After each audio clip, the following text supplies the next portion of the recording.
Excellent. Good afternoon, everyone. I hope all of you can hear me right. So it is 4:30 p.m. and we should get started.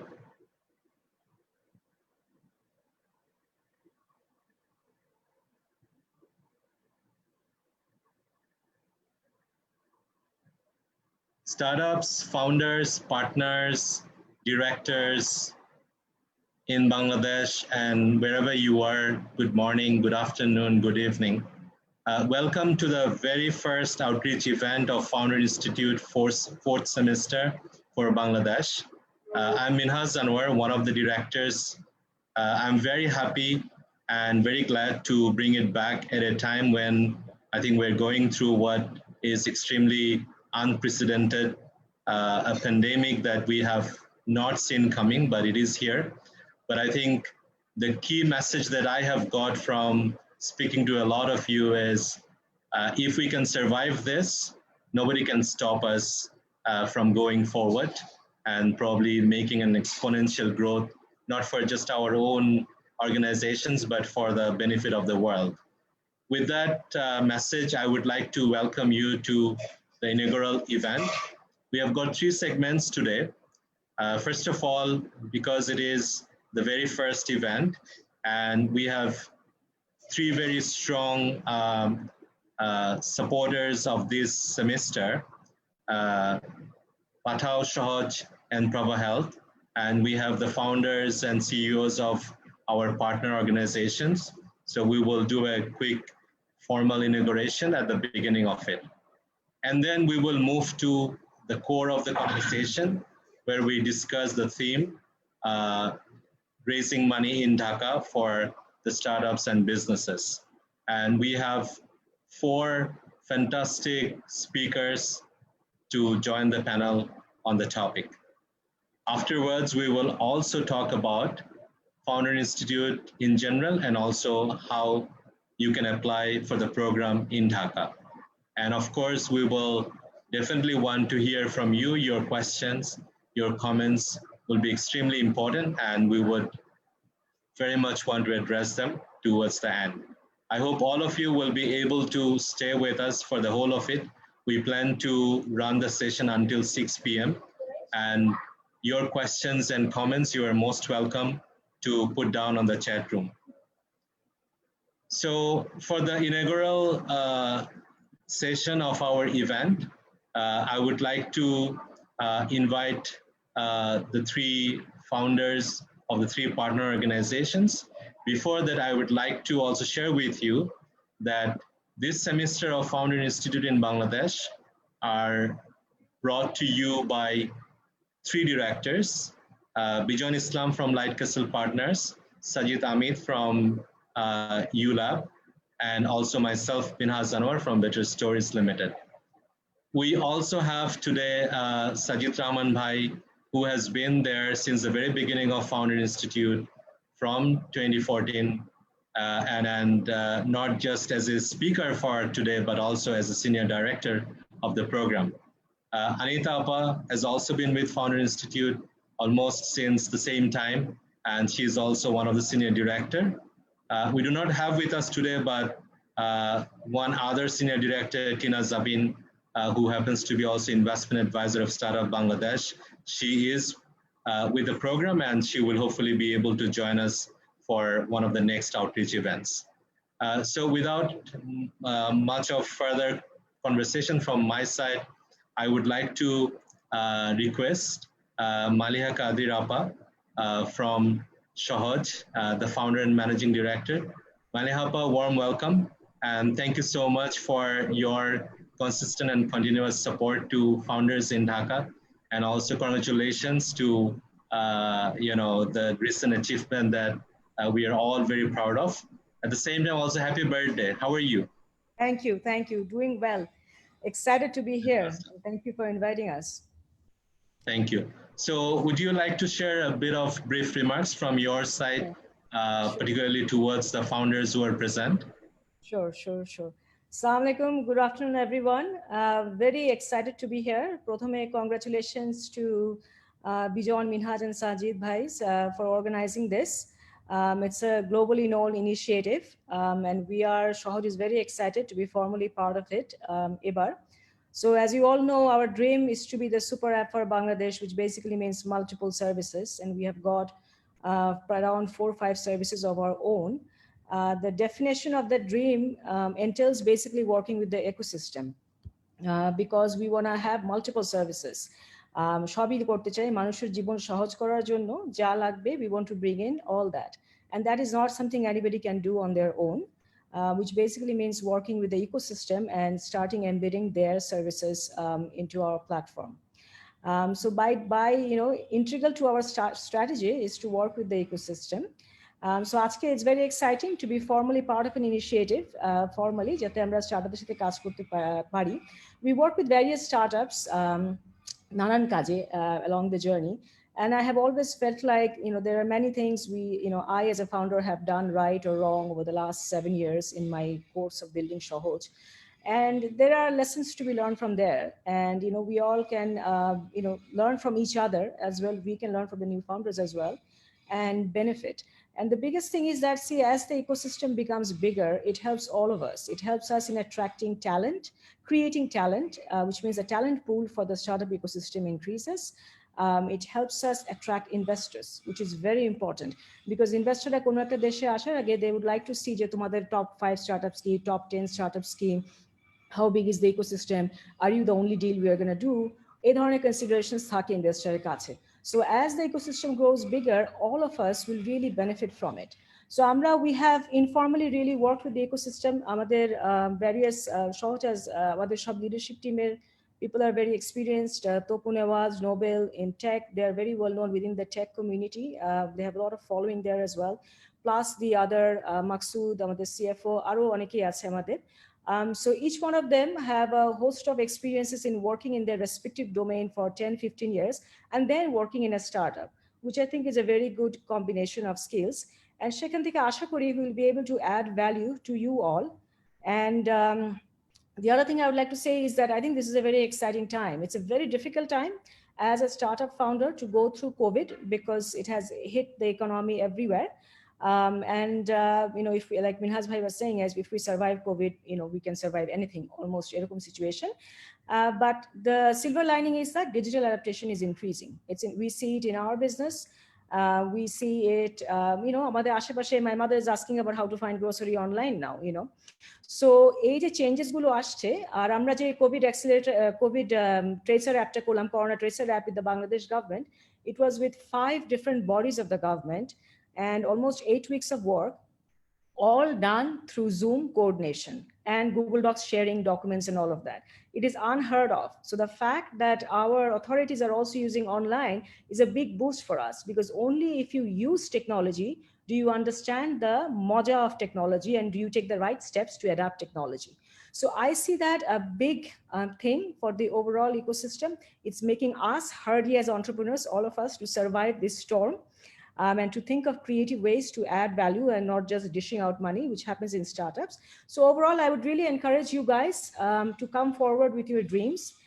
The journey of an entrepreneur or founder is exhilarating. But এটার সাথে আর কিছু তুলনা করা যায় না. Many ups and downs, but it's a very exciting journey and it is very helpful to be part of a initiative like যেটা Founder Institute নিয়ে আজকে কথা হচ্ছে, and to have access to local people and international people who have gone through this journey.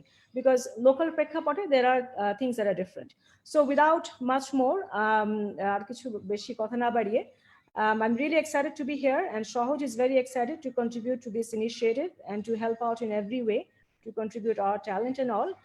And as we find new ideas, we would sometimes like to become part of you and join your journey as well.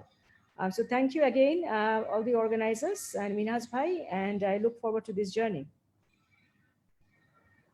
Very exciting. Thank you so much, Maliha, for the partnership and for the endorsement, and also for the inspiration towards the founders who are probably making their minds as they hear you and rest of the speakers. As we move to the next speaker, Elius, I know many young people in Bangladesh, when they start a startup, they definitely look at your journey and they draw a lot of inspiration. And I have a lot of, as I would say, privilege in the sense that I have had a lot of interaction with you almost since the beginning of your journey. And probably that's a real privilege and real story of inspiration.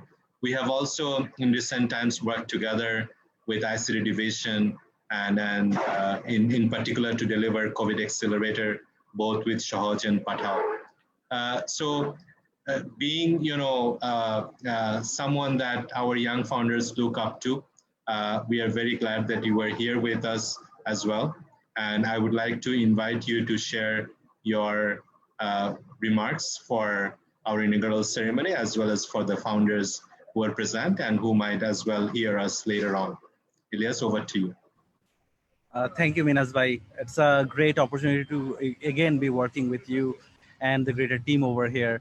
It has been a crazy journey the last 5 years of Pathao, when we started off very small, right? And we really followed the tried and tested the Silicon Valley model, right? Where we went out and we tested different things until we found something that worked.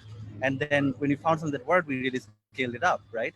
And over time, we became very good at it. We became very good at testing things out, যে মানুষের demand কিরকম, কোনটাতে ভালো আছে, কোনটাতে ভালো নেই, right? What can scale, what cannot scale, right? So we started and grew at this point almost 11 different verticals, right? Not all of them by ourselves, because we also believe in partnerships, but we believe in যে কোনটা actually market কাজ করবে সেটা ধরে কিভাবে grow করতে হবে. So we developed a lot of insights which I'd love to share with the founders that will be coming into this platform, right? And also sharing some of my experiences on how to iterate and grow, right? Because sometimes I feel like we as founders, we get very attached to our own business models, right? And especially at a very early stage founder, we think that, hey, you know what, I have a business idea, it's going to be the greatest idea ever, and that's how it's going to be. But sometimes we have to be more flexible. Okay, you know what, how does the market change, how does the people change, and can we adapt our businesses to those things, right? This is exactly what we did at Pathao during this COVID time as well. We saw suddenly, we one of our biggest verticals is ride sharing, right?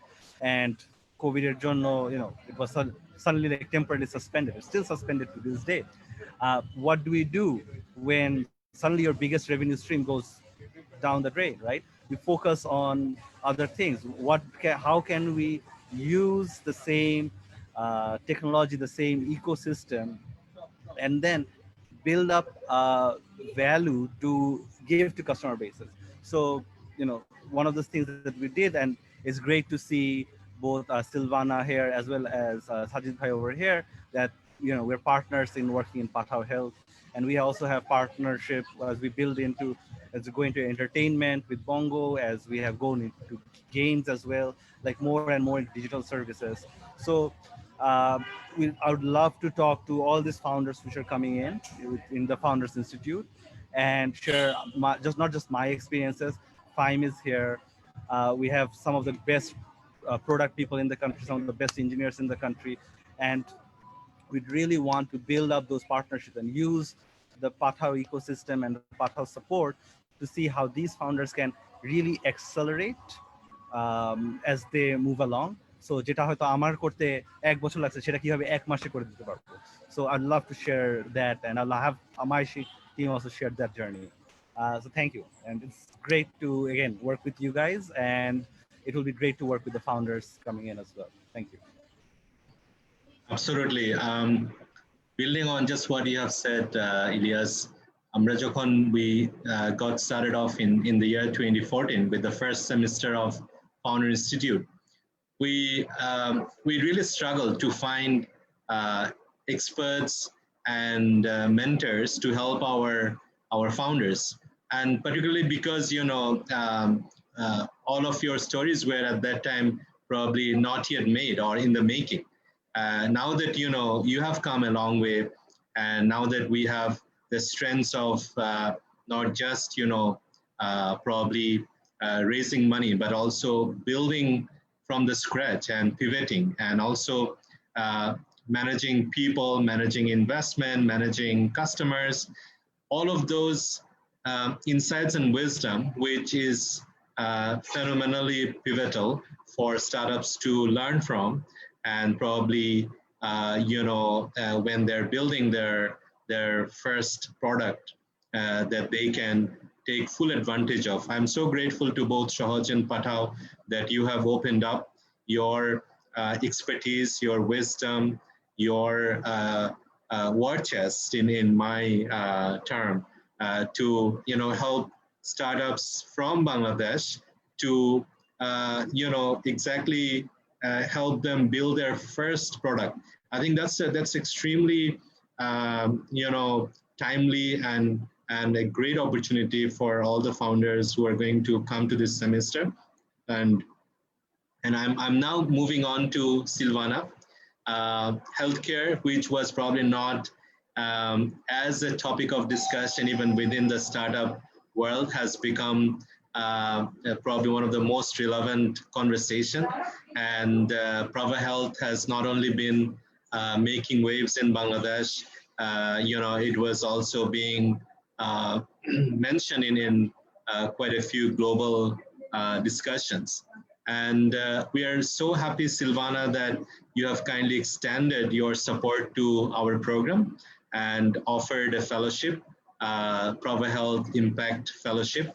I'm sure that will enable a very talented, founder to come to this semester and perhaps build an impact startup.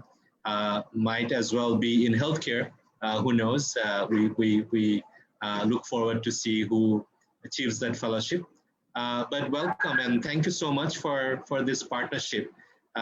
You are also an icon that people look up to in Bangladesh and globally. Thank you for being here. So would you like to offer remarks for the founders who are present here? Sure. Well, thank you so much. Really excited to be part of this. I think that it's wonderful to be part of the ecosystem at I think what has been a really exciting time. I had the idea to start Praava about 6 years ago, and I moved to Bangladesh 5 years ago. And to see the way the ecosystem has matured and grown during this time has been really inspiring and refreshing, and gives me hope for the future of the country and the world. To be honest, it's great with everything happening in the world to be around young people, and not just young people, people of all ages who are optimistic and working toward a better future. I think there's a lot of reasons to be depressed, but there's a lot of reasons for optimism as well. In healthcare, I think I will say like one thing that I think is very interesting, which is that I'll be honest, I think, and when we've talked about this, Minaj, that I think sometimes healthcare gets set aside, and even some of the leaders in startups in Bangladesh have said, oh, we don't really understand your business, we don't know how to consider it as a traditional startup. And I think that we do need to expand the way we think about what it means to be a startup. And just because something is not pure tech doesn't make it not an entrepreneurial endeavor, or not an area that is really hungry for innovation. I think that's what we know, and what we're seeing globally is that there's really, we can count on one hand probably the countries that have been really well equipped to handle the pandemic.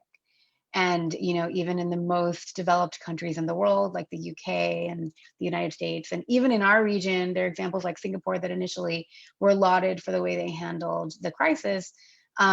We've seen a lot of challenges. Even in the United States, the richest country in the world, there is not proper contact tracing, even at this stage of the pandemic. And so I think, all of these areas really create opportunities for us. And it's, I can't remember who it was who said that don't let a good crisis go to waste. And I think that's how we as entrepreneurs like to see the world.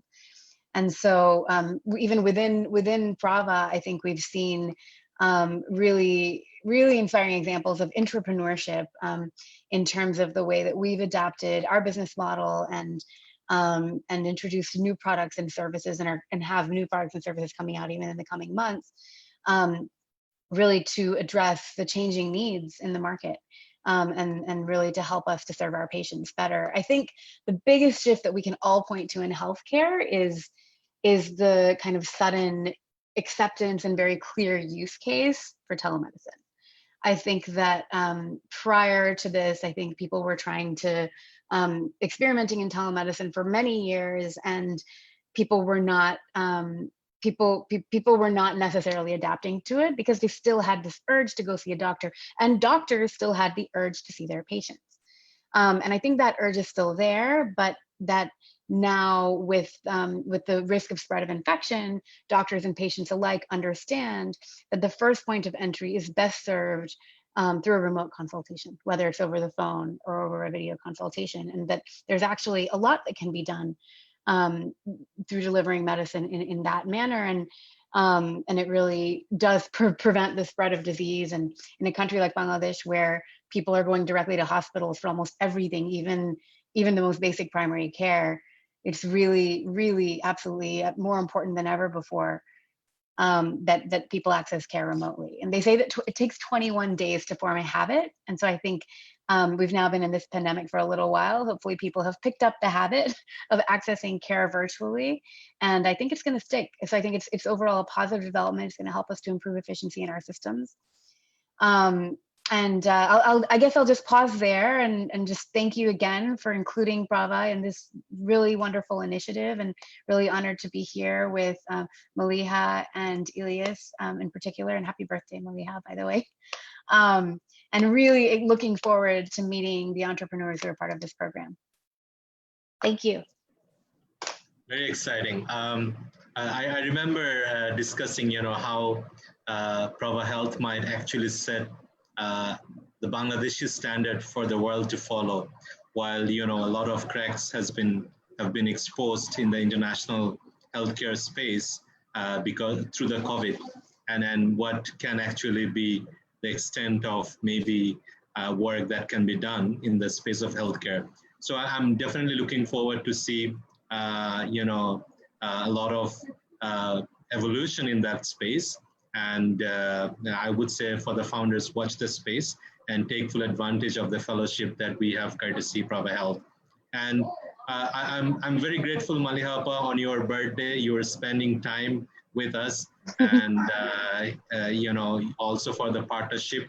And thank you for continued inspiration. I would also like to thank Elius and Pathao team for also the partnership which enabled this fourth semester. With that, we would like to now move on to our next segment, which is a thematic discussion on raising money for the startups and businesses, particularly in Dhaka. And we have 4 speakers on the panel. First off, very familiar face, Sajid Rahman bhai. So if there is anybody who is responsible for Founder Institute to be here in Dhaka, he is the man. And good or bad, you can give him credit or blame him. So maybe we start off with that. Sajid bhai, why did you think Founder Institute needed to be brought to Dhaka in the first place back in 2014? That will be my first question. But I would also like to give you a second question so that you can build on it as well. In 2020, as an avid investor who has invested, I think, in more than 40 startups already over the last couple of years. So in 2020, what is it that you are seeing globally, particularly in the early stage investment scene happening? And founders in Dhaka or in Bangladesh, what are the things that they should take note of and potentially they can take advantage of? So 2 sets of questions.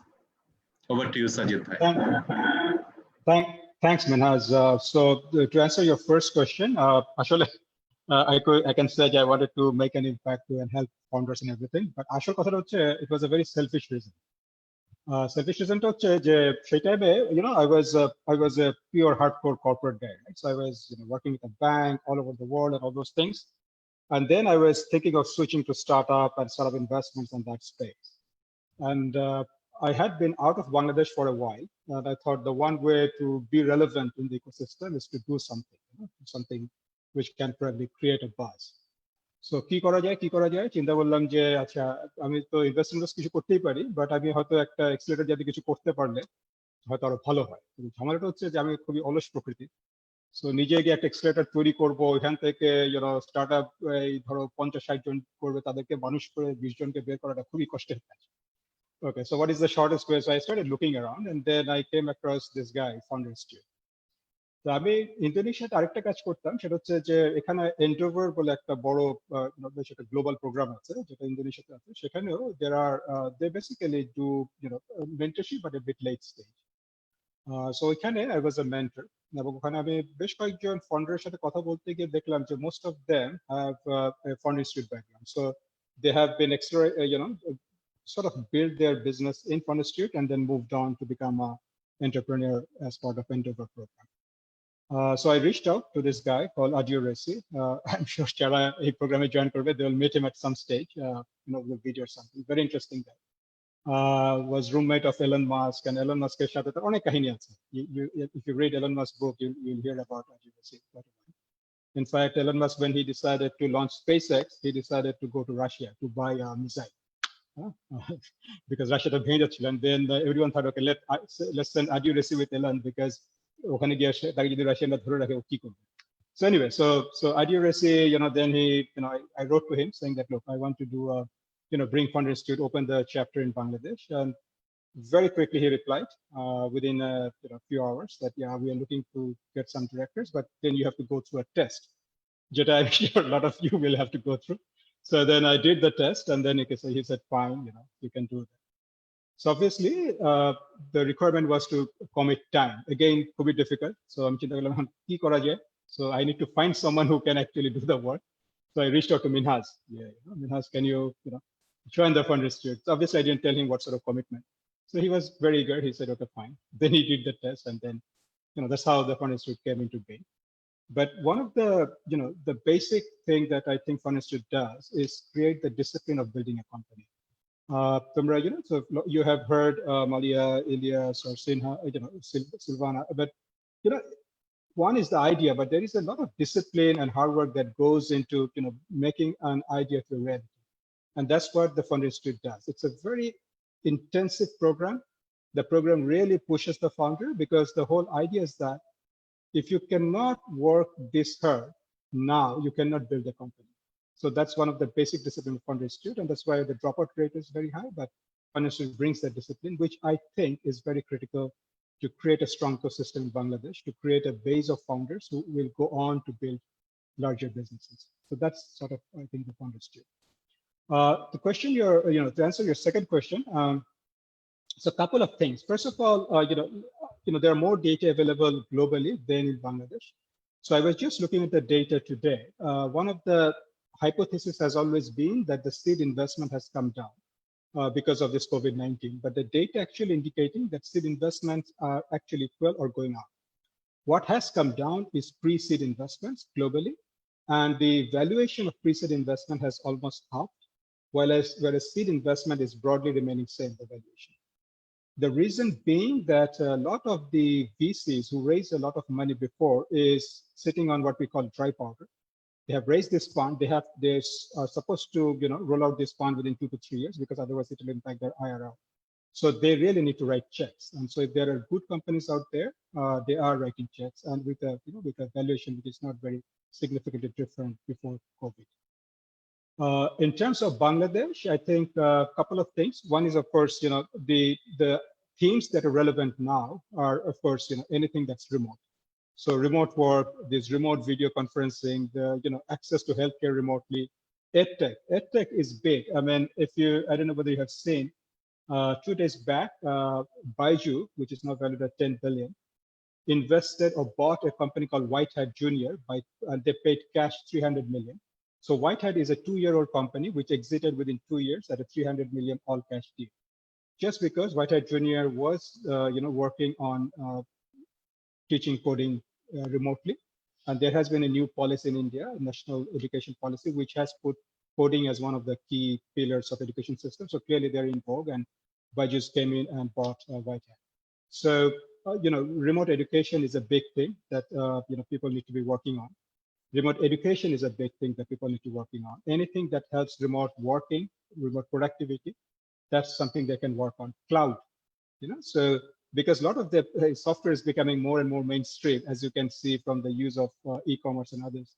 Cloud is becoming more and more important. So anyone working on the cloud infrastructure or software as a service, those are the big things now. So I don't think very specific vertical like tourism or hospitality, which is severely impacted, except those one or two things. Most of the companies are relevant, and if it's a good company, it will always be relevant. So even in the hospitality system, there's one company called Traveloka in Indonesia, which was valued at $2.5 billion. They just raised with almost 20% haircut, but Traveloka, their business has dropped 90%, but they went on raising a very large round. So any good company which has a solid management and solid P&L will continue to raise. So I will not discourage you to pursue any specific themes if you really believe in it, because I think the next 10 years, 50 years, 100 years is going to be the years of technology companies.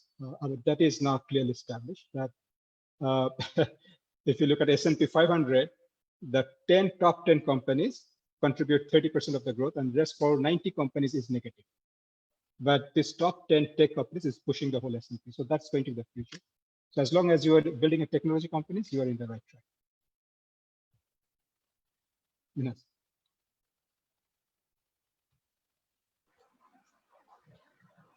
Fantastic, Sajid bhai. I think there is a lot of wisdom and inspiration together in what you have just shared. And I would like to now move on to Nirjhor bhai. Nirjhor has been managing Bangladesh Angels Network. I think Sajid bhai, you are also one of the founding directors there. So am I. Nirjhor has been seeing up close quite a lot of early stage deals. And he has been meeting on one hand side a lot of angels, and the network is indeed expanding.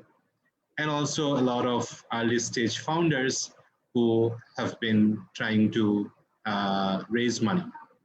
So Nirjhor, recently you wrote, I think, quite a few pieces. One was of particular, I think, importance when it comes to your experience and insights, brought together for the founders, particularly early stage founders in Bangladesh. So I think it will be great if you can share some of those, and also maybe talk about the evolving early stage investment scene in Bangladesh in general, and any advice that you might have as the startups prepare for the first time to raise in Dhaka, from Dhaka, or outside. Over to you, Nirjhor. Thank you so much, Minhas bhai, and it's really a privilege and an honor to be in this panel. Yeah, as you mentioned, Sajid bhai and yourself are both founding directors of Bangladesh Angels. Anita was part of us. LCP is part of us. Maliha helped us get started. She's very kind in our launch, so it's really great to be amongst, I guess, a family of sorts. Yeah, absolutely. So I think, in terms of setting the scene, as you know, I think we came about as a response to, I think, three main sort of developments, particularly in the last 5 years in Bangladesh when it comes to a startup ecosystem, right? So the first one is, I think, through the work of people like yourself, Better Stories and many others, we've graduated from being an ad hoc sort of ecosystem to support entrepreneurs, having a more of a full-time ecosystem built around incubators, accelerators. Originally, they were donor funded, but they're increasingly privately funded and kind of privately run with a commercial lens. So that's one good part, in terms of propagating early entrepreneurship education. I think FI and Founders Institute is a big part of that, right? The second kind of key piece is you're increasingly seeing a lot more institutional investment from abroad, but also locally, thanks to the alternate investment license regime. Hopefully that accelerates. But so there's more and more interest, I think, to cut bigger and bigger checks for Bangladeshi startups, but obviously you need to build that kind of early stage value chain or pipeline. And third is, the government deserves a lot of credit as well in terms of strong policies and actions taken, whether it's in terms of the software parks, in terms of tax holidays for startups and IT-enabled services companies, in terms of the alternate investment license regime, the microcap exchange that's hopefully launching still this year, et cetera. So I think all of those kind of create a great enabling environment. But within that, and going back to that early stage and particularly at the pre-seed stage in Bangladesh, I think there's a lot of transaction costs to both sides, for founders as well as angel investors. So for founders in Bangladesh, I think unless you come from a certain background, it's quite difficult to figure out where the potential angel investors are, quite hard to reach them, speak their language, manage them, negotiate with them, all that stuff, right? It's quite difficult unless somebody teaches you those things. On the other side, and it's very time consuming as well, right? Compared to your regular business. And then on the other side, there's increasingly people in Bangladesh who are okay and quite interested actually, and quite enthusiastic to cut checks of 10, 20, 30, 40, 50 lakh taka into companies in Bangladesh, into startups, because they've seen examples like, Shohoz and Prava and Pathao and others who've kind of gone on to a certain scale and the successes, at least for the issues that they've kind of generated. But their challenge is a lack of time. So they're not sure where the companies are. They're not sure, which founders are trustworthy and worth backing. They don't have the time necessarily to do all the due diligence. And most importantly, I think, to de-risk their investment by bringing like-minded people on board so they can, rather than one person cutting a check, maybe it's 3 or 4 people. And, the founder, as well as the angels, get the benefit of each other's time, knowledge, expertise, and networks, right? So we sort of come in between as sort of an investment bank for startups. On one hand, like you said, Minhas Bhai, we're constantly evaluating companies, and because we've got such a great network and such a great board, we're able to vet them and present it to our network. And on the other side, we're also curating, just as we curate companies, we also curate angels for these startups, right? Trying to figure out the right combination of people, whether they're based locally or internationally, whether they come from certain backgrounds, whether it's marketing or finance or tech, and to be able to create these syndicates who would come into these companies. And we've been lucky so far. We've been able to facilitate 6 deals since March of last year, and the aggregate size has been about $500,000, but we definitely want to accelerate that. So that's kind of where we are, and happy to talk to any of these founders offline more about the network. In terms of, I guess, some tips to the founders, and where I've seen companies being able to raise money, I think it goes back to Sajid Bhai's point. Strong founders and strong companies will raise money no matter what the environment is. Maybe there's nuances to valuation, nuances to ticket sizes, et cetera, but it will happen. And I think where I've seen, I think almost universally, to a man and woman in terms of fundraising, I think they're really great storytellers, right? Particularly at the early stage. At the end of the day, a startup is a thesis, right? It's an idea that you have around why your solution will work and why it will work quickly. And I guess when investors don't invest, it's because they disagree with your thesis and the evidence you presented, whether it's through your knowledge and ideas on the market, whether it's through your background, whether it's through the traction you've generated or haven't, and the work you've done or haven't, right? And even within that, I think, when we talked about the screening process, I wrote an article, the way we'd like to think about is the problem, whether it's an attractive problem, and there's elements to that. The solution, make sure it's not a solution in search of a problem, which also happens a lot in Bangladesh, but rather a genuine solution to a genuine problem. And then also just some insights around things like things that will make the competitive advantage that you're building over time, right? Maybe not right away, but at least you have that idea and you have a vision to get there, whether it's in terms of the product, right? Ideally, it's, an order of magnitude better than what's out there, whether it's switching costs, making it difficult to lock in customers, so it's harder for them to go to other platforms over time, whether it's the IP or the brand that you're building, et cetera. And then 2 other questions that I'm increasingly asking a lot of founders, and that would just help me, is, why now, right? What are the enabling factors that allows you to succeed right now? And what's your vision, right? What exactly do you want to accomplish? Do you want to win the market? Because that also has to be compelling. It's got to be beyond the 12 to 18 month timeline. And in terms of the negatives or not necessarily to do, I think one is just avoiding derivative ideas, right? Every week within our team, we get at least 3 or 4 proposals for a food or a grocery delivery company.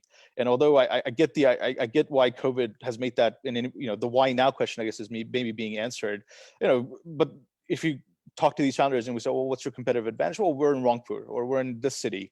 Well, for now, right? But what happens when Pathao, or I mean, even Food Panda is going into secondary towns, right? It's maybe you'll kind of you'll survive, but you'll not be a venture scale company that grows quickly. So, and if the question is, you want to go against these big guys, maybe it's best to work with them and then go out and actually improve on that, right? Another challenge that I've seen and where we lost deals is the founders insisted on a very high valuation. I think Rahat from Ankylos talks about this too, that we see sometimes, Southeast Asian or US type multiples on companies that, unfortunately, we're at a stage where the ecosystem is still immature, the follow-on fundraising is not guaranteed. So there's things that we have to discount valuations. And I think where I advise founders is if an angel or a syndicate and yourself are maybe 10, 20, 30% off, make that deal, because the important thing is to survive 2020 and go attack when everybody else is not being able to attack in early 2021. Related to that, I think, having very high burn rates that are not sustainable, investments universally across all companies that we're coming across. Also, there's a lot of companies that come to us and say, look, I have to raise money this month or next month, otherwise we won't survive. Unfortunately, I think at that stage, it's almost too late to help you, in the sense that nobody wants to be in a company that's within that kind of mode, right? You want to be able to give yourself room and I guess to live to die another day. And then also, this is the feedback I'm increasingly getting from a lot of angels outside Bangladesh, is that there's an insistence on spending a lot of money upfront to build, for example, apps. I think if you think about the landscape in Bangladesh and the consumer behavior, MyGP, Bcash, the super apps, outside of those, and the banking app, outside of those, how many other apps that do people use on a regular basis or multiple times a day? I think maybe it's better sometimes to look for no-code solutions. We're going to come up with a paper on that later this week or early next week, as well as maybe just getting some level of product market fit before you go and invest a lot of money on those types of solutions for big technology teams, right? I really like Kishwar and what he did. You saw the Cludio app recently. I think it's really great. But he waited a year, right? More than a year actually, to be able to, and he built himself on top of these existing platforms before he then created this app to migrate his super users, right, to the platform, so you can increase his sort of incremental revenue. I think that's a really great way.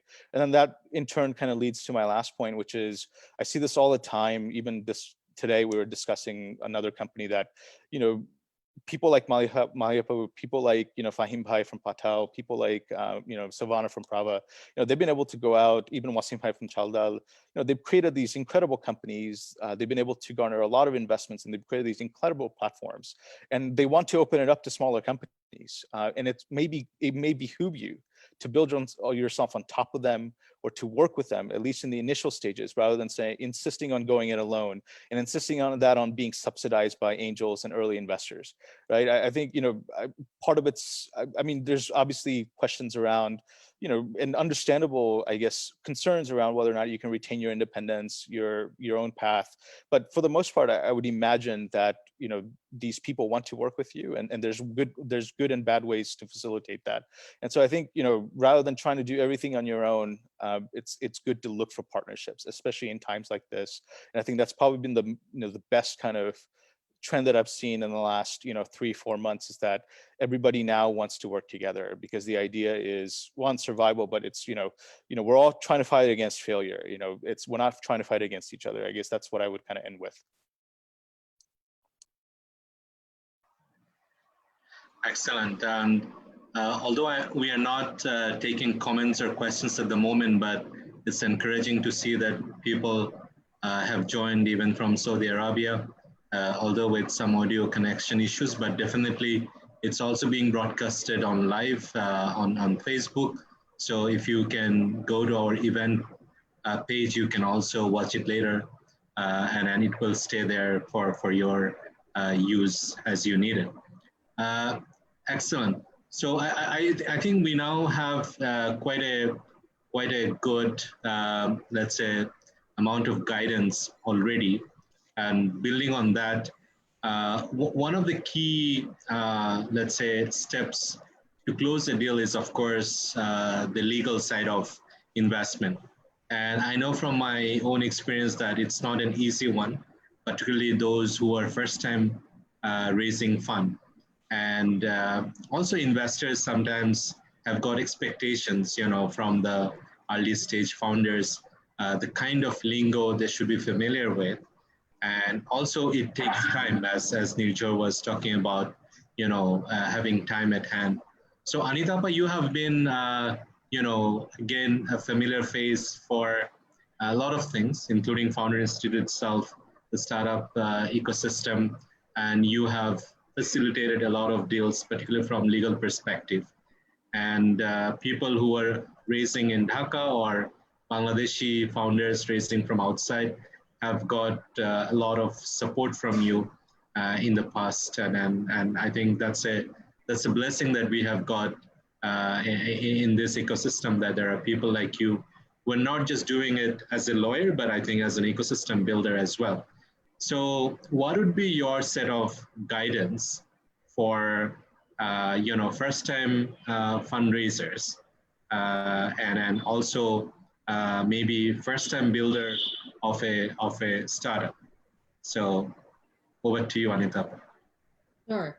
Thank you, Minhas bhai. Assalamu alaikum, everyone. Great to be here and great to learn. I promise every time I go to a startup event or webinar, there's so much I learn, because you cannot practice law or do law in a bubble. You have to know what's happening, how the ecosystem is evolving, what the issues are, what we're looking forward to, stuff that Sajid, Rahman bhai and Nirjhor bhai already told us.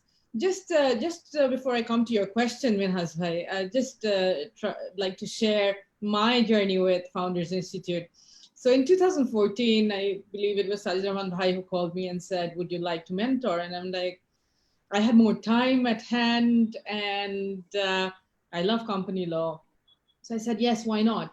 But when I went for the first one, one really interesting thing at Founders Institute is they make you prepare 2 weeks in advance.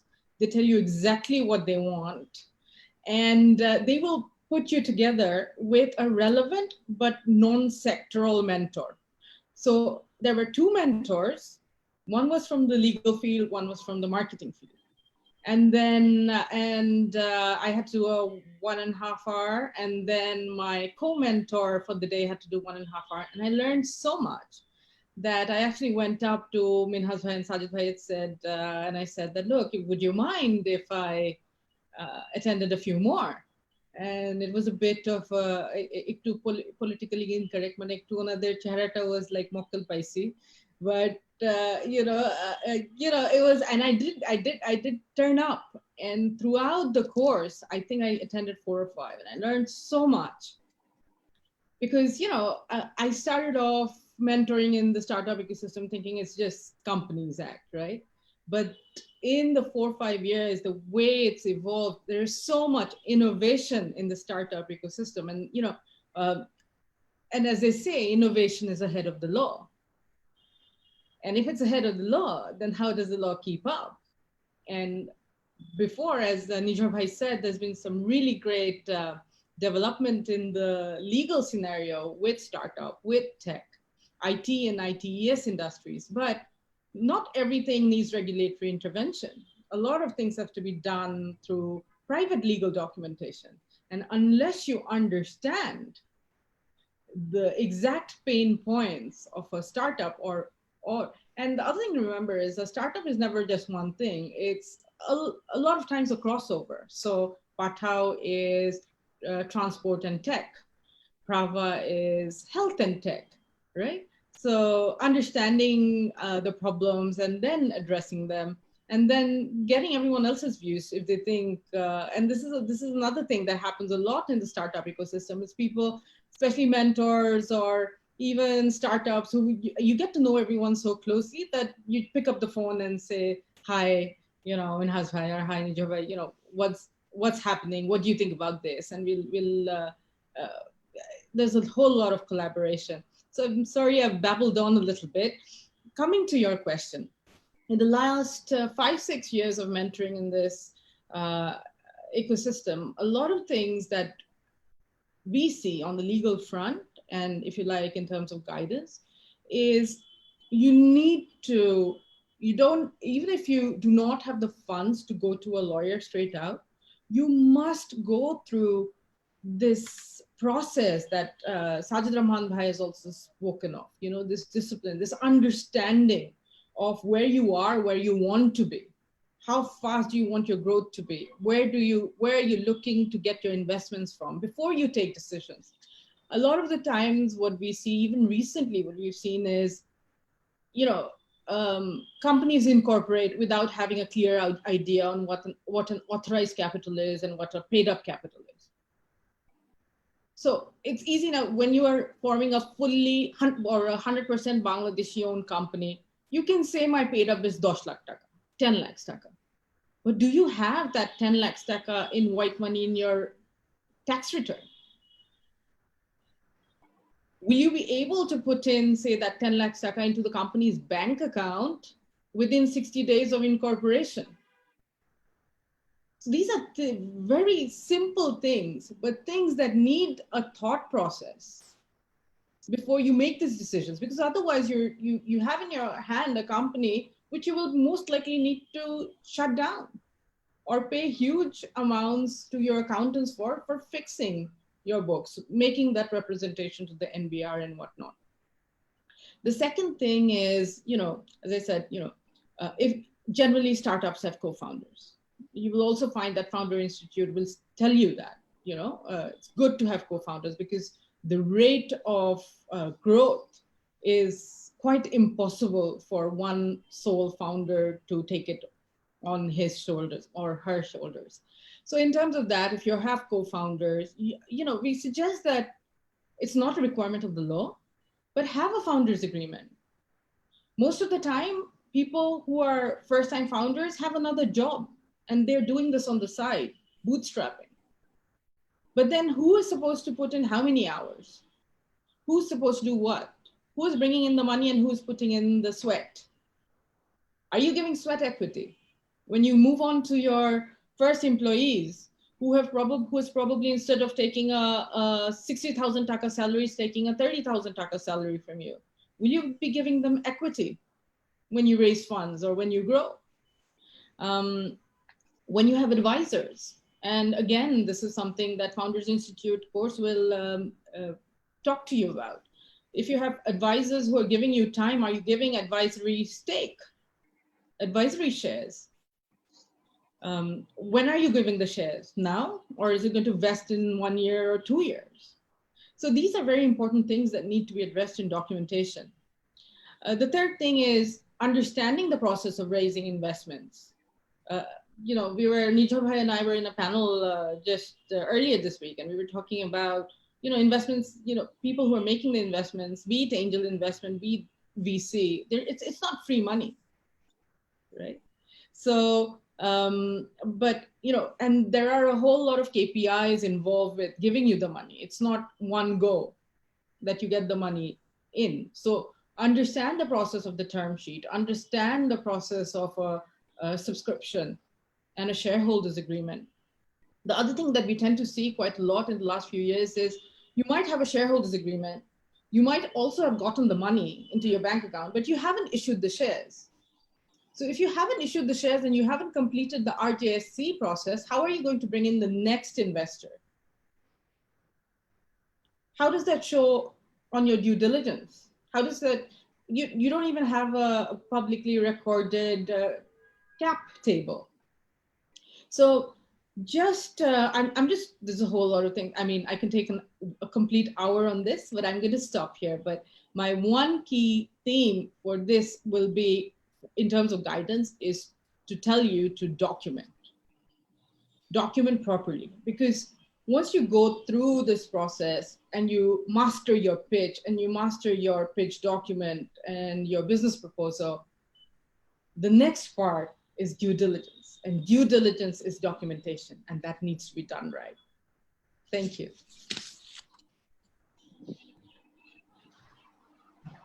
Always a lot to learn whenever learned Anita speaks. I think we have got a fantastic set of wisdom shared so far through Sajid Bhai, Nirjhor, and Anita. We have Fahim Bhai now, and Fahim Bhai certainly wears multiple hats, and he has got a lot of experience as a venture capital investor himself. But today we're going to have Fahim Bhai speaking from the point of view of Pathao. And Pathao in our ecosystem, and also I'm sure for many young founders across the world, is an example how to build a startup from the scratch. And I'm sure the journey right from the beginning to this day has not been an easy one for sure. So from that, uphill ride, really as Pathao moved along the journey from, let's say, raising from friends and family or angels to raising series investments. So if you can kindly paint a picture for the founders who are listening today, what has the journey been like and what are the things that you have learned along the way? I'm sure there are a lot of things that you can share and the founders can benefit from. So Fahim Bhai, over to you. Thank you, Minhas Bhai. Thank you for the opportunity to speak on this panel with such esteemed colleagues and also for the association with Founder Institute. So I had the pleasure of first meeting Minhas Bhai, I think in 2012, long before Founder Institute came on the ground and long before Pathao started to exist. And Minhas Bhai has been at it in helping build a community and a startup ecosystem in Bangladesh long before we had many others such as ourselves join. So it's incredible to see the journey. It's incredible to see the institutional development where we now even have the government coming in and supporting us. So I think to answer Minhas Bhai's question, it actually began with the community, right? So Pathao is a very unlikely story, and it's a success story that's still in the making. We like to believe, and it really started with a number of people with a shared vision coming together. We had Elius, who from his personal experiences of commuting, had this vision of building something that creates opportunities for people to earn, to move and to build their own businesses. Adnan, one of the other co-founders, came from a very strong tech background, is one of the best engineers in the country, joined up as a co-founder. And then we had Fahim Saleh, who we had tragically lost recently, who came to Bangladesh from the US, set up his small incubator hack house, and really helped inspire a culture that has now become the culture at Pathao, that loses the fear of failure, that encourages people to take risks, fail fast, launch, ship new products, identify problems that do exist today. Nirjhor said it very well. It's not a marginal problem. It's not a hypothetical problem. It's a problem that is a significant problem today, and come up with a solution that works at scale. And that's what Pathao has been able to do. Time and place and a lot of good fortune had played a role. But as Minhas Bhai alluded, there has obviously been a journey. There's been ups and downs. But it started with building that community of founders and early employees first, and then finding that problem that can be solved with a product at scale, and a product that people really need today and love. I think with our investments, the journey took that very same trajectory, right? It started with finding investors who shared that vision, and getting a set of investors. So, on our first seed round, we had 2 investors. One was an investor with a strong local presence that has also backed other startups, Skycatcher, and the other one, Battery Road, which is based down in Singapore, and whose founder has been an emerging market investor, including a public market investor in Bangladesh. So familiarity with the region, familiarity with the risk, and of not just frontier market hypothetically, but also Bangladesh. I think that was very critical and key to getting us funded.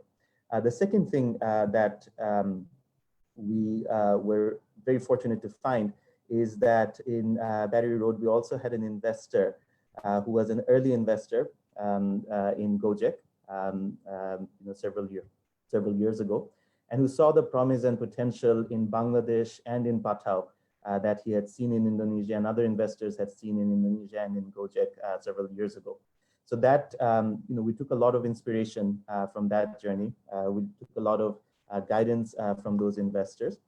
And just like we built a community around the team and around the founders and, and our early users, we were also able to build a community of investors, many of whom were angel investors, high net worth individuals, and were otherwise connected to the VC and private equity space in the region, in Singapore, in Hong Kong, in the US and UK.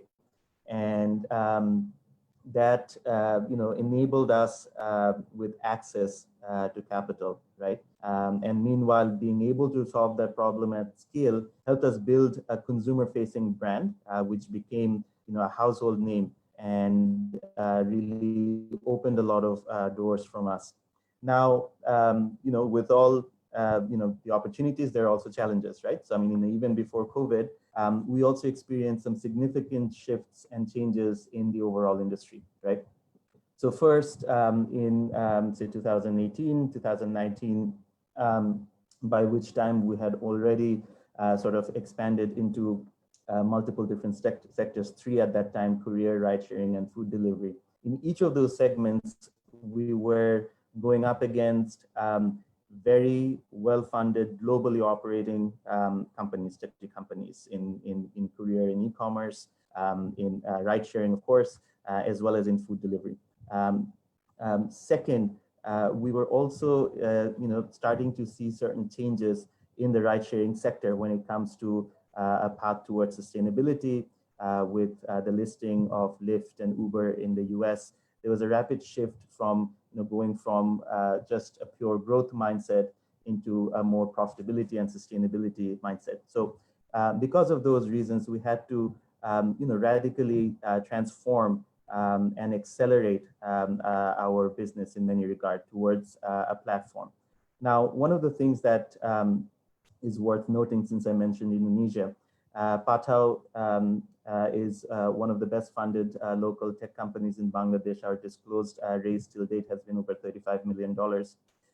Yet in the entire ecosystem over the last 5 years, startup ecosystem in Bangladesh, we've only been able to attract about $200 million in capital, right? Across all of the companies, bKash, Pathao, Shohoz, Praava, you name it.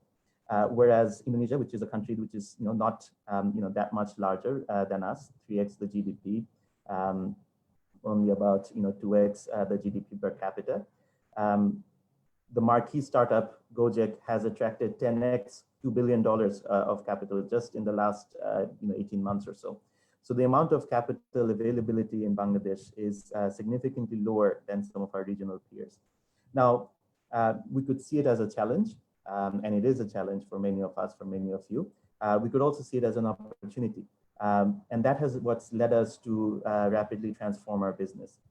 We have moved towards a platform that becomes the essential digital platform for all users for their everyday needs, whether it is transportation, whether it's logistics, whether it is essential services, grocery, healthcare, etc. And I think in order to do that, one of the things that we have realized very quickly that we need to focus on where we are strong. We are strong as a consumer-facing brand. We're strong in transportation and logistics, which forms our core competency. And we have a fantastic tech and product team. That puts the foundation as a platform. So the 6 million, almost 7 million users today can all be potential users of another healthcare startup, as we have partnered with DG Health and with Praava and Maya and a number of others. Can be a gaming platform, as we have recently partnered with another company, and it can also be a video and entertainment platform, as we have done in partnership with Bongo. That is the direction in which we've moved. COVID has, of course, been a big shock to the system. We could have taken it very hard, Instead, we took it as an enabler. We took it as a positive catalyst to the adoption of technology, and we're very glad to see the adoption of technology by various different target groups who were previously not on our platform. But I think it also required us to make some very, very tough but timely decisions, right? And we've done that multiple times. I think one of the things when faced with a crisis, as we have on many occasions, is to be able to act decisively and to communicate, because we're all in this together. We cannot make it on our own. That's first true for your co-founders. That's first true for all your executives, but then also broadly for the team and the senior management and your investors and your market. So I think we've never shied away from making those tough decisions, and we've done so in a transparent and collaborative manner. And I think one of the lessons to take away from that is to build the type of relationship with your investors where they have an ownership. So ownership is not just the dollars and cents. It's not the share certificate. It's not the issued shares. Although that's very important, as Anita pointed out. But ownership is also a sense of belonging, a sense that you have a stake in this, right? That it's in your vested interest to succeed.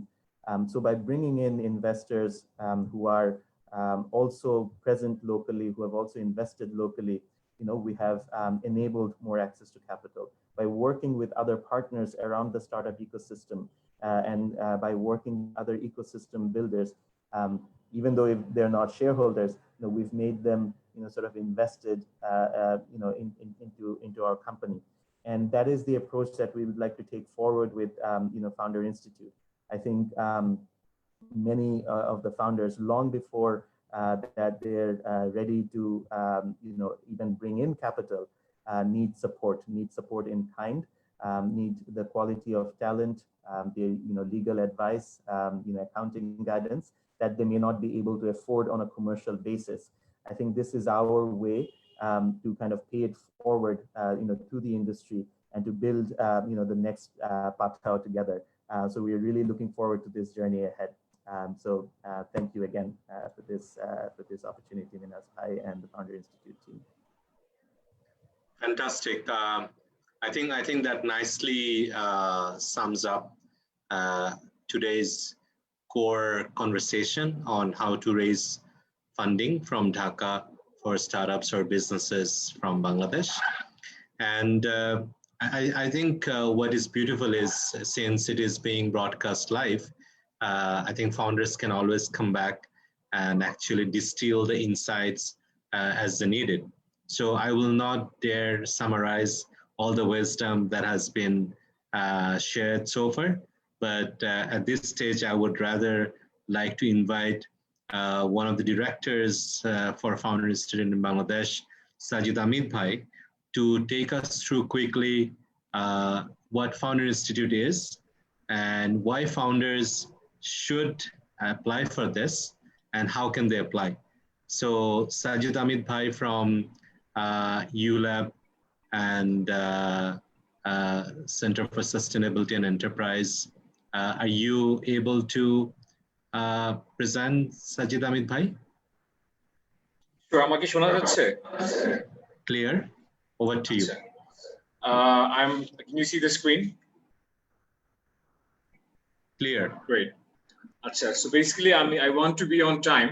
I think we have a hard stop. Well, not a hard stop per se, but we do want to be disciplined in terms of time. So I want to go through all the slides, but this is a wonderful opportunity to talk about the Founder Institute. Actually, to be placed in this sort of a lineup with such heavyweights from the startup ecosystem, going before me, Nirjhor, Fahim, Minas by yourself, and a host of other partners and sponsors who have spoken at great length about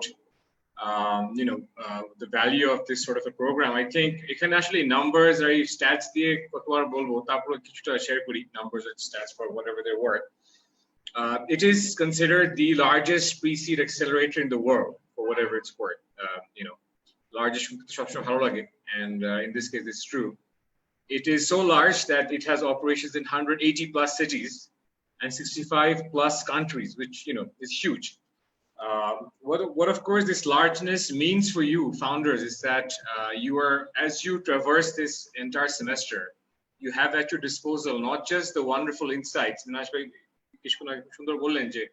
If you want to go back to the live version and distill the insights, I think there's a lot of insights worth distilling. I think it's worth bottling it up and selling these bottles, honestly.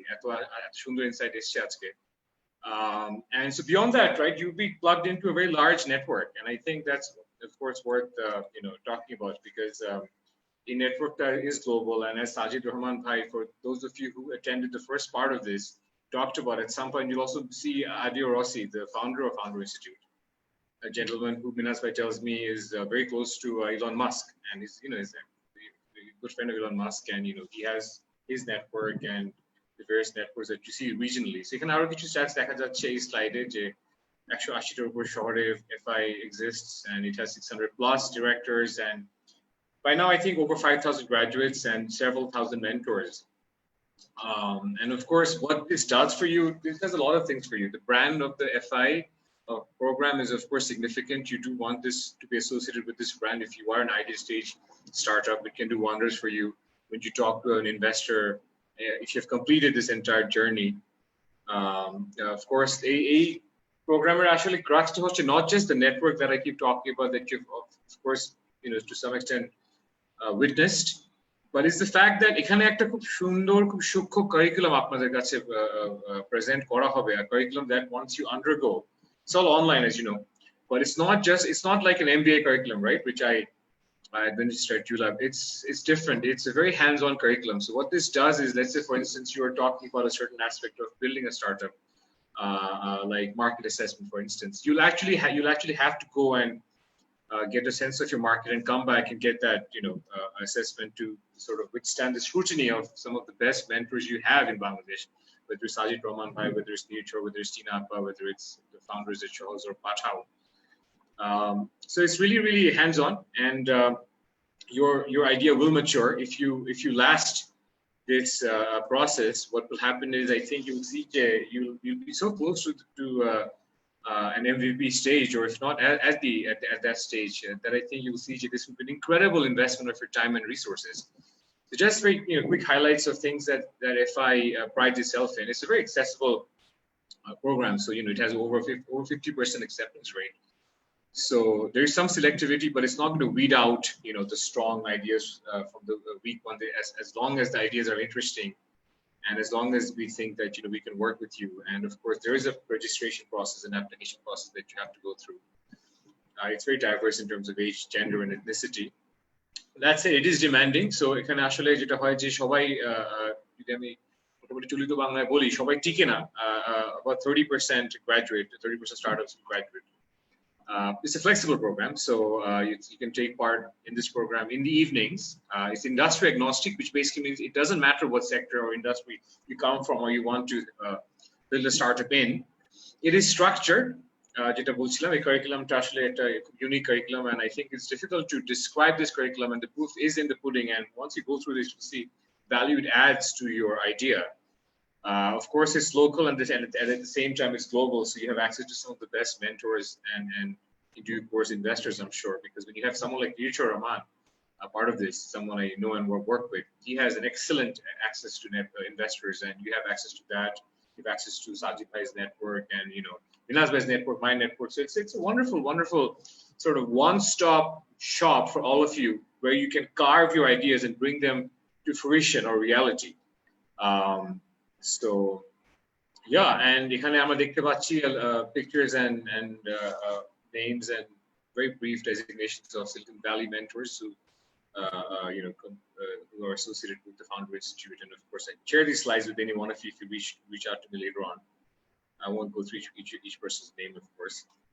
And some Silicon Valley startups, many of which are household names by now.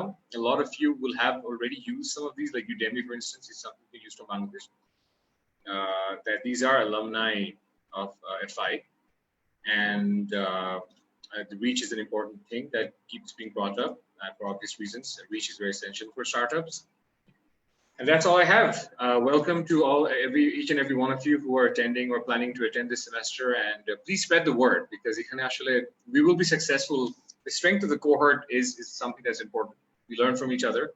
So do spread the word. Do encourage idea stage entrepreneurs to pitch their ideas and through the system, so that they can get selected and we can have a wonderful semester. That's all I have. Over to you, Minhas bhai. Thank you so much, Sajid bhai. I think that's a wonderful introduction on Founder Institute. I have done it many times, but I have not been able to manage it so well in the past. So I'm not going to do it anymore. It's now permanently Sajid Amit bhai's responsibility. I'm sure that has also generated a lot of interesting comments and questions. Already I see a number of them, both on the chat room here and also on Facebook. So to help channel those questions and comments, I would like to invite, of course, one of the directors, together with Sajid bhai and myself, for Founder Institute here in Bangladesh, Bijan Islam from Light Castle Partners. Bijan bhai, over to your able hands to facilitate the question and answers. I would very much like all our speakers, panelists to kindly come back with your videos on, so that the questions can be channeled to you as Bijan bhai facilitates it. Over to you, Bijan bhai. Sure. Thank you, Minhas bhai, and thank you also, Sajid bhai, for that wonderful presentation as well. So we have received a lot of questions here on the social media. So I'm just reading through them, and I'll try to best fit the panelists to it. So at the beginning, there's this question from Asif that compared to our last few years, we are now seeing a lot of good deals that are happening in the market. Especially for pre-seed or seed, is there kind of like a valuation range that investors are more comfortable with? Maybe Nirjhor bhai, who is the country director for Bangladesh Angels Network, you do see a lot of these deals coming through, so maybe you can put some light on that. Sure, absolutely. It's a great question, and good to hear from you, Asif bhai. So Asif bhai is also part of us as BD Angels, and we invested into Eshrashiki together. Together. Yeah, it's hard because I think if you look across different sectors, I think it's still very hard to say that this is the right or ideal kind of pre-seed valuation or seed stage valuation for a company in Bangladesh. Having said that, I think there are kind of rules of thumb that have come across, right? So one is the idea that ideally at an angel stage, you're trying to probably raise between 10 and 20%, or you're trying to dilute between 10 and 20%, and whether or not it's lower or whether it's higher depends on a lot between, there's a lot of levers to pull, including how much investor interest there is, et cetera. And I think on specific sectors like edtech, so we've worked a lot with edtech companies. We've seen a few raise money either through us or within our network over time, and so we can kind of generally say, well, okay, this valuation is really not going to fly for an edtech at this revenue or run rate, et cetera. So I mean, we're developing that, but I guess the short answer is not yet. I think that framework is still a bit difficult because we're still early, and at least for us, we don't have enough of a critical mass of deals that we've done yet, although we're trying to move in that direction to be able to kind of say with confidence that this is the multiple, or this is the run rate to valuation multiple and those kinds of things. Yeah. No, thank you, Nirjhor bhai, but I think that gives a good indication that you're trying to dilute between 10 and 20%, so that's a good indication. My next question would be to Sajid bhai. Hi, Sajid bhai, good to see you here. So this is a very interesting question, and this is from Proloy. He mentioned that investors usually look for the profile of the founder or the co-founders when they're investing, especially on an early stage company. But what if someone is very new to the game? How would they approach this particular problem or showcasing when they're approaching an investor? So it depends, right? So, I mean, we have invested in many cases who are first-time founders. In fact, I mean, In fact, second-time founders in any investor's portfolio would be relatively low compared to the number of first-time founders. So just to raise funding, you don't need to have previous experience of previously building a startup. So it can be either your work experience, you heard of this whole mafia thing, right? So the people there is known as LinkedIn mafia, where people working in LinkedIn went on to build, PayPal mafia, who went on to build LinkedIn and Tesla, many other things, right? So working for, let's say, I'm sure something similar would happen from Pathao and Shohoz. People working in these companies will go out and build other companies because it creates a discipline and it creates the knowledge of building startup. So that work experience helps. Sometimes even your education, right? So I mean, we have people bet on Mark Zuckerberg, when he didn't have a company, but he studied at a good university, which he dropped out, but he built something. So where you're studying, your education experience, your education background, so it doesn't have to be a startup building experience. It can be working in a startup, working in a company where you develop the knowledge. The one thing that investors look at is, if you're building a company, do you have enough knowledge to understand the problem clearly? So the idea, one of the questions an investor told me is that when he invests in a founder, the founder has a unique insight about the problem which no one else has. And you can only have that unique insight if you have that deep knowledge of the problem, and then you can attract investments.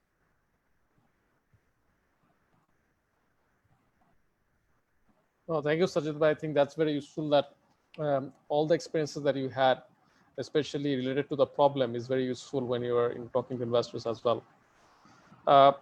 The next question, maybe I can direct it to you, Anita. This is from Nahid.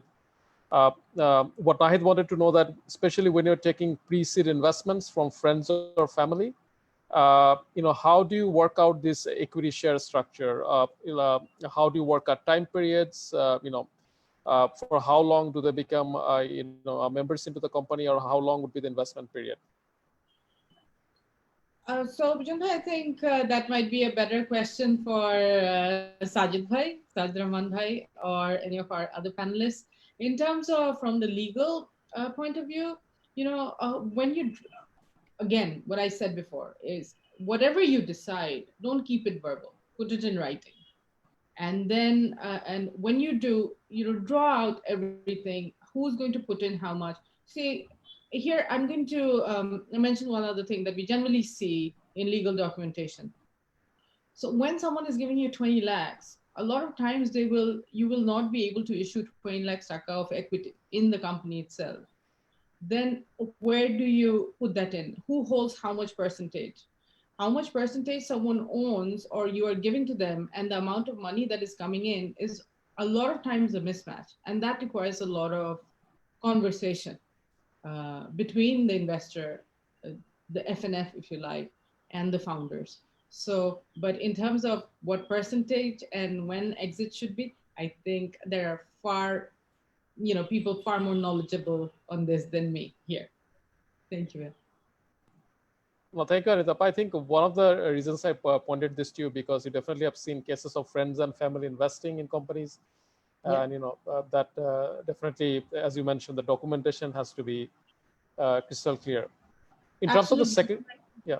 Can I just add one thing? From what we have seen in the last 6-7 years, is it's not generally the friends and family investments that's an issue, because you already have a pre-existing relationship and trust, and you work things out. But it's the next set of investments that you take.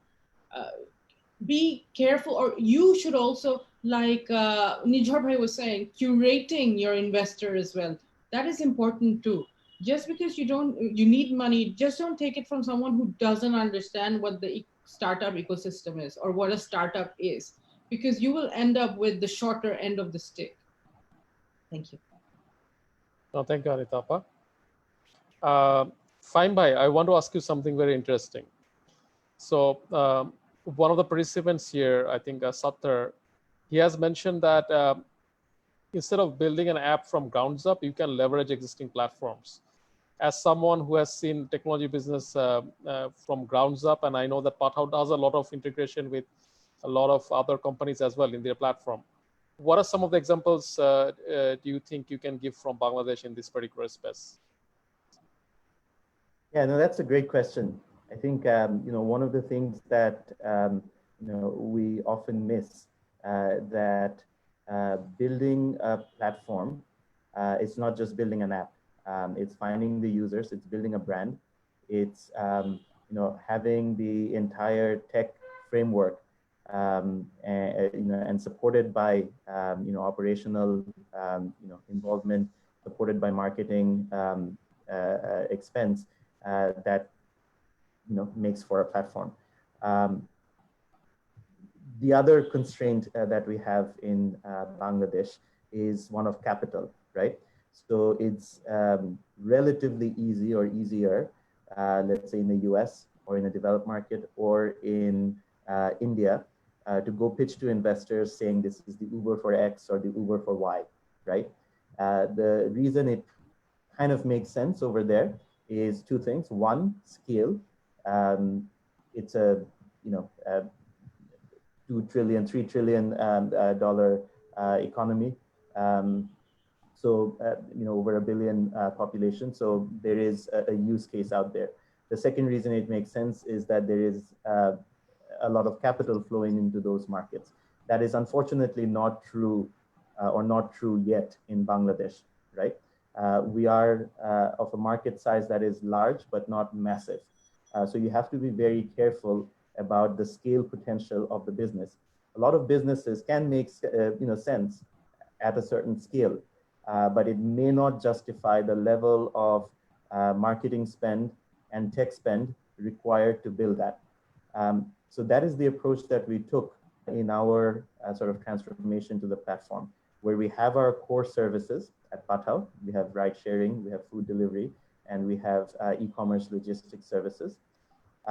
We've introduced a number of new services on our own that builds on top of those capabilities. So for example, food delivery is closely tied to grocery delivery is closely tied to food delivery. So we built that on top. We've also launched parcel delivery, which is a consumer to consumer platform that is built on top of our rides business. But then at the same time, we've also ventured into serving the user needs in other areas where we don't have the domain knowledge. In that case, what we've done is we have curated our partnerships and we have selected some very, very highly credible partners who have strong domain knowledge and credibility in their respective spaces.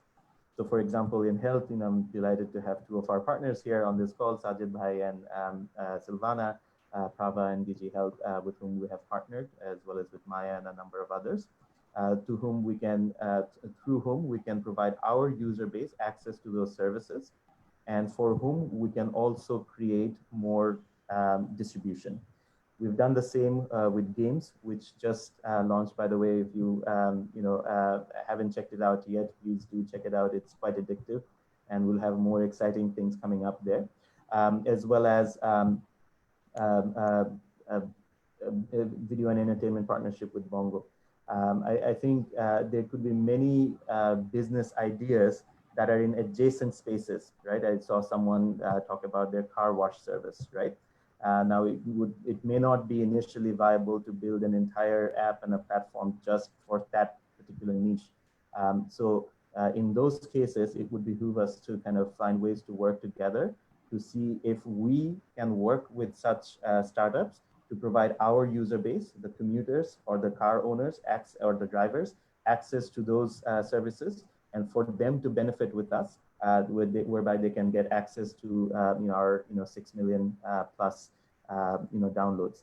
Now we've seen this in many other markets, right, where the platform has become an enabler for other merchants. We've seen that in Shopify in North America. We've seen this locally closer to home. We've seen that in ShopUp in China. We've seen Alibaba, who's taken a very different approach from sort of the Amazon model, in that they're enabling access to various other merchants.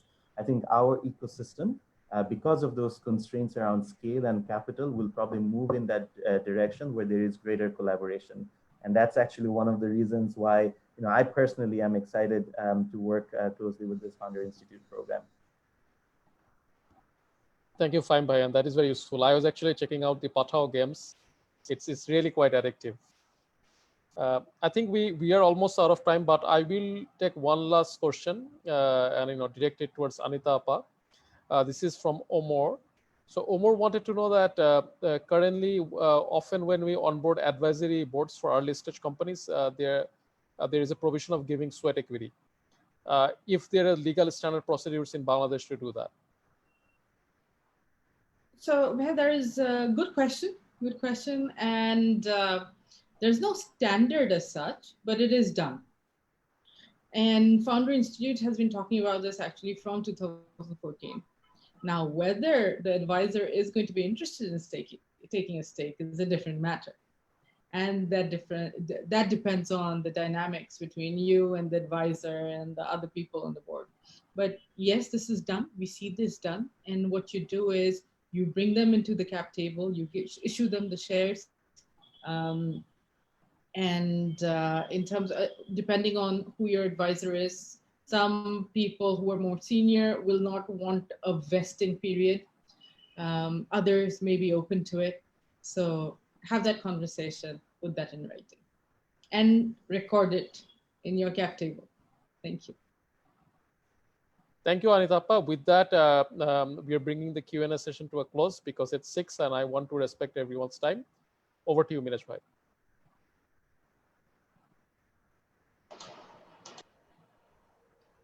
Thank you so much. I think this has been quite a rewarding discussion for myself, and I hope for everyone on this call and who are going to come back to it as needed.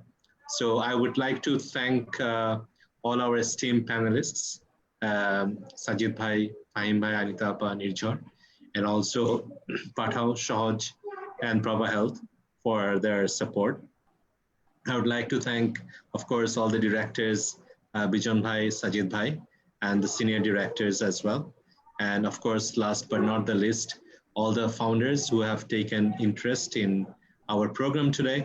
And I'm really hoping that you will certainly take advantage of the early admission date and also the advantage of all of us coming together to hopefully help you become the next big success stories from Bangladesh. I'm really so much looking forward to that. Thank you. Don't forget to sign up for our upcoming events, and really looking forward to see some of you making the waves together with such a fantastic set of mentors and experts that we have from Founder Institute Bangladesh this semester. Thank you so much. Appreciate your time. See you soon. Take care, everyone. Stay safe. Thank you. Thank you, everyone. Bye.